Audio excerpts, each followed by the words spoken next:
A paz do Senhor, queridos. Que a bênção do Senhor seja sobre a sua vida.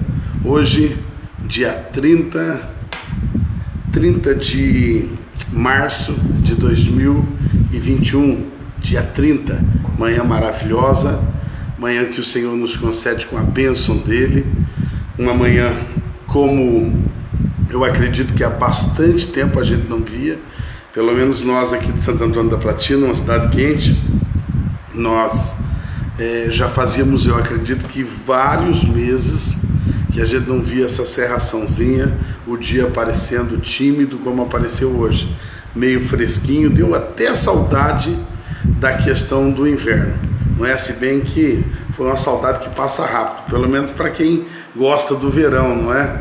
Mas é um dia maravilhoso, aquele dia que você realmente tem vontade de ficar um pouquinho mais na cama, mas tem que levantar para cumprir os seus compromissos. Vamos orar?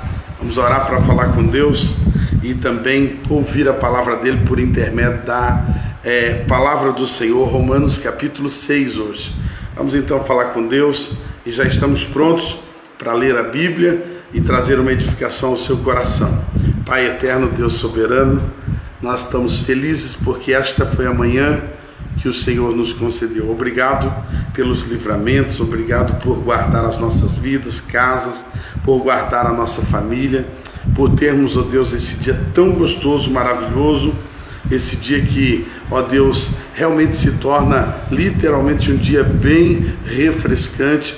Que o Senhor, ó Deus, assim como o dia está, o Senhor também possa nos, ó Deus, refrigerar, possa nos, ó Deus, trazer, ó Deus, um contentamento sobre as nossas vidas. Que o Senhor possa permitir que a tua bênção, o teu amor venha sobre as nossas vidas e que possamos ser, ó Deus, tremendamente, Senhor Deus, motivados por ti. Oramos repreendendo todo mal, repreendendo toda crise, repreendendo, Senhor Deus, todo descontentamento em o nome de Jesus. Toda enfermidade bata em retirada, mas que a bênção do Senhor seja sobre essas nossas vidas. Essa semana, Senhor, é Páscoa, é comemoração da ressurreição e nós queremos, Senhor Deus, a todo dia nos lembrarmos, ó Deus, desse evento tão extraordinário, o evento da ressurreição, que o Senhor, ó Deus, reavive isso dentro dos nossos corações, que as pessoas possam estar, ó Deus, nesses dias tendo uma esperança de que ainda que pareça que está morto, ainda que pareça que não há esperança, ainda que pareça que tudo está perdido, se Jesus Cristo venceu a morte, se Jesus Cristo venceu a todo o inferno, quanto mais essas situações que às vezes estão à nossa volta, certamente será vencida também em o nome de Jesus. Amém? Se você acredita nisso, muito bem, compartilhe aí. Se você acredita nisso, por favor, vá aí nos dar um bom dia, dá um bom dia àqueles que estão por aí, Noêmia, Juscelene, Dercy, Érica, Fabrício, Lisete, Thelma, Lu, Veridiane, quanta gente boa, Natália. Então, que Deus abençoe a todos vocês que já chegaram por aí e vão ouvir uma palavra de Deus ao seu coração. Acabei de dizer que essa semana é semana de ressurreição. Aliás, sempre para o cristão, ressurreição é aquilo que mais anima o nosso coração, cria esperança em nosso coração. Mas essa semana, ore e no seu coração crie expectativa, porque se o nosso Deus, se o nosso Senhor, ele esteve morto na sepultura, mas ele venceu a morte e ao terceiro dia ele ressuscitou, assim também há esperança para todas as suas preocupações, há esperança para todas as tuas ansiedades. Não seja ansioso, não seja desesperado, confia no Senhor, espera no Senhor, deposita a sua confiança nele e celebre a Páscoa como a maior vitória para a sua vida. Amém? Olha para você ver, semana passada nós oramos no hospital e nós estávamos muita gente lá, pastores, líderes e etc. E eu ainda disse, a partir de hoje, em nome de Jesus, você vai ver o boletim do Covid na cidade cair, descer de ladeira abaixo. E graças a Deus essa semana já começou com o índice do Covid descendo, e vai descer mais em nome de Jesus. Nós cremos num Deus vivo, amém? Num Deus que, ainda que seja decretado a morte, ainda que seja decretado o pior, a última palavra ainda é do Senhor. Você crê nisso? Se a última palavra ainda é do Senhor, declare isso, escreva aí no comentário. Bom dia, Edna, bom dia, Leandro, bom dia, Tereza, todos vocês que estão conosco aqui. Irmão, dá para você fazer uma gentileza de compartilhar isso no seu Facebook? Compartilha em nome de Jesus. Vamos então a Romanos capítulo 6. Vamos trazer esse rápido comentário ao seu coração. Que diremos então? Paulo ele vem tratando principalmente com os gentios. Paulo era declaradamente um pregador aos gentios. E isso é interessante, porque isso nos chama a verdadeira responsabilidade nossa. Kleber chegando aí, bom dia. Ei, a verdadeira responsabilidade nossa. A responsabilidade da igreja é para com os perdidos. Domingo nós tivemos uma peça na igreja chamada Igreja Adormecida, top. Mas essa peça ela vai mostrar ali várias pessoas que elas na condição de perdidas, elas estão clamando: igreja, cadê você, igreja? Cadê você? A prostituta está clamando, o prostituto está clamando, o homossexual, o drogado, sabe, aquele que é orgulhoso, soberbo, prepotente, aquele que, enfim, todos os pecados, ele está clamando pela igreja. Ele está dizendo: igreja, cadê você? Irmãos, a igreja precisa cumprir o seu papel. E o papel da igreja é pregar o amor de Cristo. Falei no domingo à noite na live, é pregar o amor de Cristo às pessoas, é ser luz em meio às trevas. Nós não podemos ficar reclamando, pensando que o mundo está perdido. Queridos, está aí semana de ressurreição, é semana em que a última palavra sempre será do Senhor. Creia nisso, ainda que seja decretado, não tem mais jeito. Levante a sua mão para o céu e lembre-se, a última palavra sempre será do Senhor, amém? E nele sempre há esperança. Lucas vai dizer assim: não há coisa demasiadamente difícil que o Senhor não possa resolver. Então a última palavra é dele. Qual que é a responsabilidade da igreja? Os perdidos. Paulo pregava aos gentios. Quem eram os gentios? Estrangeiros. Quem era o gentio? Aqueles que não tinham a promessa. Igreja, temos que pregar o amor de Cristo às pessoas que estão desesperadas. Nós temos que pregar o amor de Cristo às pessoas que precisam de Jesus. Segunda parte, ele começa dizendo: que diremos então? Permaneceremos no pecado? Permaneceremos no pecado para que a graça abunde? De forma alguma. Como nós que estamos mortos para o pecado, viveremos ainda nele? Não sabeis que todos os que fomos batizados em Jesus Cristo, somos batizados na sua morte? Portanto, fomos sepultados com ele para a morte pelo batismo, para que assim como Cristo foi ressuscitado dentre os mortos pela glória do Pai, assim também nós andemos em novidade de vida. Olha para você ver que coisa interessante.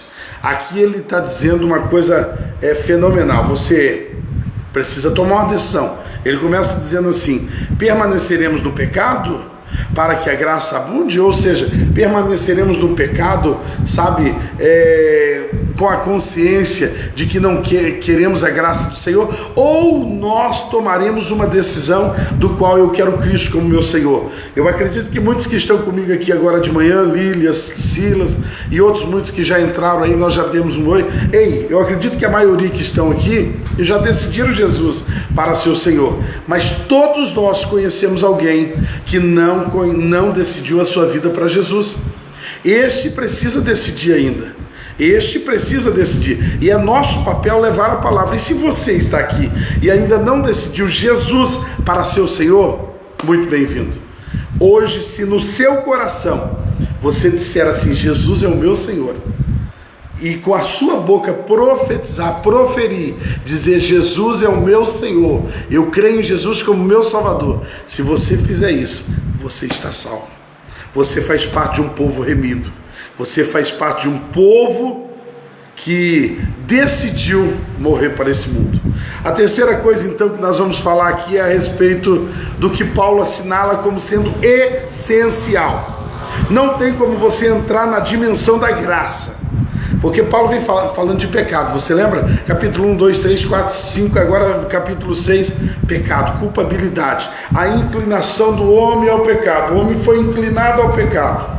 Nascemos de novo, mas a semente do pecado está aqui, ó, passa por essas veias, passa por essas veias. Quando eu penso que não, às vezes eu estou cometendo pecado. Não é assim que Paulo fala? Quando digo que estou forte, aí sou fraco. Quando digo que sou fraco, aí sou forte. Sabe por quê? Porque ainda passa por essas veias aqui a herança do pecado. A herança, e até que nós venhamos morrer nesse mundo, sabe, morrer, perder essa carne aqui, transformarmos nessa carne, até que isso aconteça, nós ainda vamos ter que lidar com o pecado. Quando nós formos, sabe, mortos ou arrebatados, quando nós recebermos uma nova vida em Cristo, aí uma nova vida eterna. Hoje nós nascemos de novo, mas nascemos de novo no Espírito, no entendimento. Dentro de nós existe uma natureza recriada. Foi recriada a natureza espiritual. Hoje temos comunhão com o Senhor, mas temos que viver lutando com essa carne. Mas detalhe, o que assinala esse início de vida? Eu sei que é loucura. Paulo vai dizer que essa pregação é loucura para os gentios, é loucura para os gregos, romanos, é loucura você falar que você tem que morrer. Olha o que Paulo está pregando aqui. Você precisa, sabe, marcar o dia do teu funeral. Quem faria isso? Quem faria, sabe, um convite falando assim: ei, hoje é o dia do meu funeral, hoje é o dia do meu funeral, hoje eu vou morrer. Quem faria isso? Quem postaria no status aí no Facebook, etc? Quem postaria do tipo assim: hoje é o dia do meu funeral, venham todos, venham ver o meu sepultamento. Quem faria isso? Eu já fiz. Quantos aí já fez? Quantos aí nasceu de novo? Posta aí no comentário. Quantos aí já teve um dia chamado dia do seu batismo? Porque esse dia foi a celebração, foi o encontro de todas as pessoas para o teu sepultamento. Não é verdade? Parece loucura, por isso que eu disse para você, olhar para isso, parece loucura, mas isso é a pura realidade.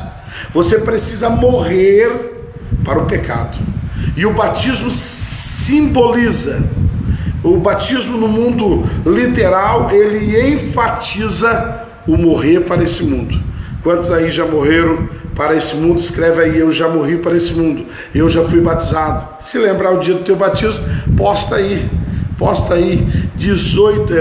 15 de maio de 1993, dia do meu batismo. Ei, o dia do seu batismo, você lembra? O dia do seu sepultamento. É necessário você saber o dia do seu sepultamento. Isso tem que ser claro, porque se você, olha o que eu vou dizer para você agora, porque se você não tem claro na tua mente o dia que você morreu para o mundo, inevitavelmente você não vai entender e não vai desfrutar da graça superabundante de Deus. Não vai. A pessoa às vezes fala assim: eu não entendo graça. Ah, mas será que precisa de tudo isso que os crentes fazem? Será que precisa de tudo isso? Adorar a Deus todo domingo, roupinha limpa, vai para a igreja, Bíblia, fazer estudo, fazer curso de maturidade, fazer curso de casais, fazer curso, sabe, de visão em prática, fazer, sabe, tantos cursos da igreja Encontro com Deus. Oh, saudade do encontro com Deus que a gente faz aí. Saudade, já está indo para 2 anos que a gente não consegue fazer encontro com Deus por causa da pandemia, não é? Mas vai voltar em nome de Jesus. Mas deixa eu dizer, você precisa morrer para o mundo, você precisa morrer para o pecado, melhor dizendo, morrer para o pecado, porque se você morre para o pecado, e tem nítido isso, significa que você entende a gravidade do pecado. Quem não morre para o pecado, quem não marca o teu sepultamento, é porque ainda acha que o pecado é bom. Doeu agora, não doeu? Você sabe aquela pessoa que fala assim: não, esperar mais um pouquinho, esperar mais um pouquinho, batismo? Já não. deixa eu ver algumas coisas da minha vida. Sabe o que ele quer falar? Ele quer falar assim, tá gostoso essa vida que eu estou levando. Bebo, fumo, sabe, faço isso, faço aquilo, me prostituo, vejo pornografia, levo uma vida como eu quero, tá bom. Quantas pessoas, quando começam a caminhar com o Senhor, falam assim, nossa, a vida tem tanta luta, tanta adversidade. Tem sim, sabe por quê? Você escolheu o certo, você escolheu andar em novidade de vida, você escolheu andar na contramão do mundo, contramão do mundo, o mundo está indo aqui, você está voltando. Para quem? Está voltando para Cristo. Você pegou essa, não? Se você olhar que está difícil, é porque tudo está indo aqui, o mundo está indo aqui. Orgulho, soberba, ganância, avareza, todo mundo aqui é uma loucura. E você está cortando isso da contramão. Você está cortando isso. Sabe por quê? Está voltando para Cristo. Você quer o relacionamento pleno de volta. Você quer viver no jardim do Senhor de volta. Você quer viver uma vida plena com Ele. É difícil sim. O Evangelho não é para covarde, o Evangelho é para corajosos. Para quem fala assim, não, eu vou viver o Evangelho do Senhor. Agora, para você viver o Evangelho do Senhor, você vai ter que morrer. Você vai ter que morrer. Parece duro isso, parece severo isso, mas o sepultamento tem que ser claro na nossa vida. Se a pessoa ela não está disposta a vestir o paletó preto, que no caso do batismo tem outra simbologia, é branco. Se você não está disposto a vestir o paletó preto e sepultar a sua vida, sabe, ao Senhor, inevitavelmente o pecado ainda te seduz tanto que você ainda está preso a ele. E se você está preso ao pecado, não pode estar, sabe, liberto para viver com Jesus, servo de Jesus, jamais, jamais. Vamos então finalizar isso aqui. Diz assim, versículo 5: porque se formos plantados juntamente com ele na semelhança da sua morte, também seremos a semelhança da sua ressurreição. Jesus ressuscitou em glória, corpo glorificado. Quando ele foi ter com os discípulos, ele passou pela parede. Jesus teve um corpo glorificado após a ressurreição. Você terá, sabe, toda a glorificação da ressurreição sobre a sua vida, mas ainda temos que vencer esse período. Para isso, temos que ser servos do Senhor. Servos do Senhor, sabendo isso, que o nosso velho homem foi crucificado com ele, para que o corpo do pecado pudesse ser destruído, para que não sirvamos mais ao pecado, porque aquele que morreu está liberto do pecado. Aquele que morreu, agora se não morreu, infelizmente ainda continua, sabe, sendo dominado pelo pecado. Você está morto para o pecado? Se você está morto para o pecado, você vai viver o que o versículo 4 diz, sabe? Vai viver em uma novidade de vida. Se você marca o teu funeral, se você diz assim, eu vou morrer para o mundo, vou viver para Cristo, ou se você já fez isso, você está andando em novidade de vida. Se você já fez isso, como alguns aqui anotaram a data do seu batismo, sabe, estão caminhando com Jesus aí, se você já fez isso, deixa eu dizer uma coisa para você: você está andando em novidade de vida, você está andando na contramão do mundo, você entendeu? Por isso que às vezes é difícil, mas existe uma recompensa disso. Você é servo da luz, você é servo da justiça, você é servo de Jesus. Você não é mais preso, não é mais prisioneiro do pecado. Paulo está dizendo isso na carta aos Romanos, Romanos capítulo 6. Se você entendeu isso aí, eu estou caminhando para finalizar, e eu queria que você realmente vivesse nessa premissa. Vivesse na premissa de que você, sabe, morreu para este mundo.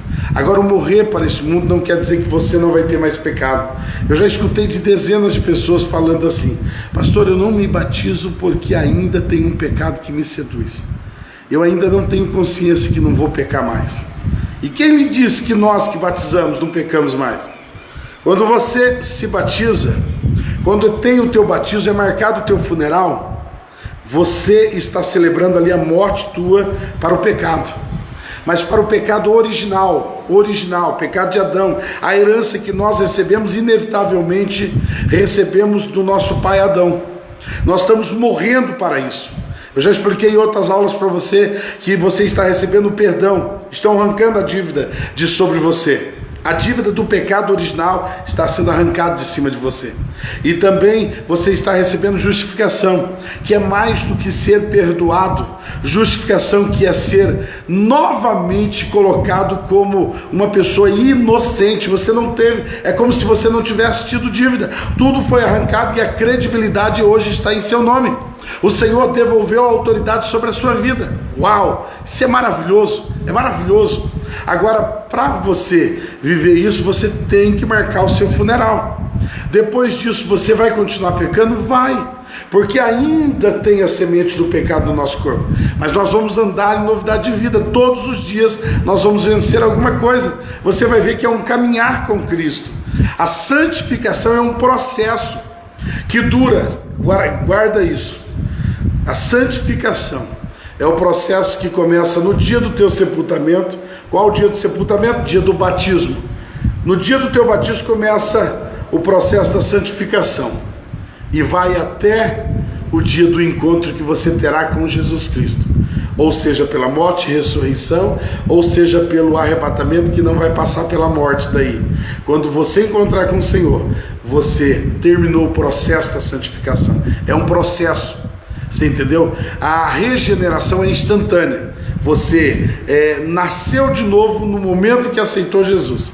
A regeneração é instantânea, mas o processo da santificação é um processo, leva um tempo. É por isso que ainda pecamos, infelizmente. Mas não estamos mais presos no pecado. Já fomos livres dele e vivemos agora para Cristo. Amém? Eu termino dizendo assim, ó, versículo 18. 18 diz: e tendo sido libertos do pecado, tornastes servos da justiça.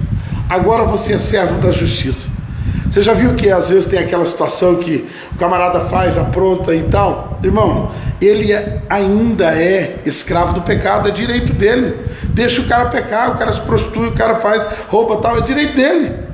Direito dele, ninguém, a gente pode aconselhar, influenciar, mas ninguém pode tirar isso dele. É um direito dele de roubar, matar, sabe? É um direito dele de se prostituir, de ter tantas mulheres que ele quer. Não aconselhamos isso. A recompensa disso, ou melhor, a paga disso, eu já vou dizer para você já. Aliás, vou dizer agora. Versículo 23 diz assim: porque o salário do pecado é a morte. E não está falando da morte física, está falando da morte eterna. Da morte eterna, mas o dom de Deus é a vida eterna em Jesus Cristo nosso Senhor. Você entendeu? A pessoa que está escrava do pecado, ele vai fazer mesmo, e nós, crentes, não temos que ficar criticando. Ah, mas fulano é adulto, fulano pega todas as mulheres, fulano rouba, fulano fura pedágio, fulano faz isso. Problema dele. Ele está plantando algo que vai ter uma paga. Qual que é a paga do pecado? Morte. E qual morte estamos falando? Morte eterna. Pegou isso? Então, irmãos, o cristão, ele só tem que se preocupar com uma coisa: manter a sua santificação. E, como Paulo fazia, pregar o evangelho a todos os gentios. Encerramos por aqui.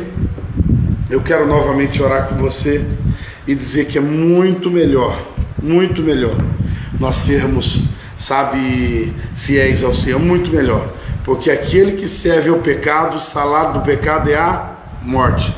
Quem serve o pecado, o salário é a morte, mas quem serve a Jesus, o salário é a vida eterna.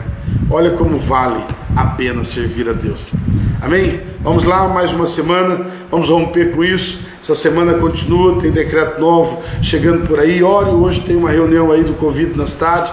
Ore para que o Senhor permita que a igreja continue aberta sempre, sempre. Temos ganhado com isso, temos visto a igreja progredir, temos visto a igreja romper. Muitos têm tido medo. Agora, eu acho muito estranho isso, viu, irmãos? O camarada tem medo de ir na igreja e ele vai passear. O camarada tem medo de vir na igreja e ele vai visitar parente. O camarada tem medo de vir na igreja e ele vai para outra cidade. O camarada tem medo de vir na igreja, mas às vezes, sabe, está num mercado, num lugar tão cheio, está num pesque-pague, está num resort. O que acontece com isso? Eu lhe pergunto, qual é o erro aí? Qual é o problema aí? Sabe? Então, assim, lute pela igreja estar de portas abertas. O maior prejuízo para um município, o maior prejuízo para uma nação é uma igreja fechada, porque o que realmente faz com que a graça de Deus seja continuamente derramada sobre a nossa nação é igrejas militantes, é igrejas, sabe, que estão em pé, orando e clamando ao Senhor. E eu sei que alguém vai falar, mas igrejas somos nós, mas nós temos comunhão uns com os outros, e nós temos que nos agregarmos para termos comunhão, ainda que para isso corramos um pequeno risco, mas para isso nós usamos máscara,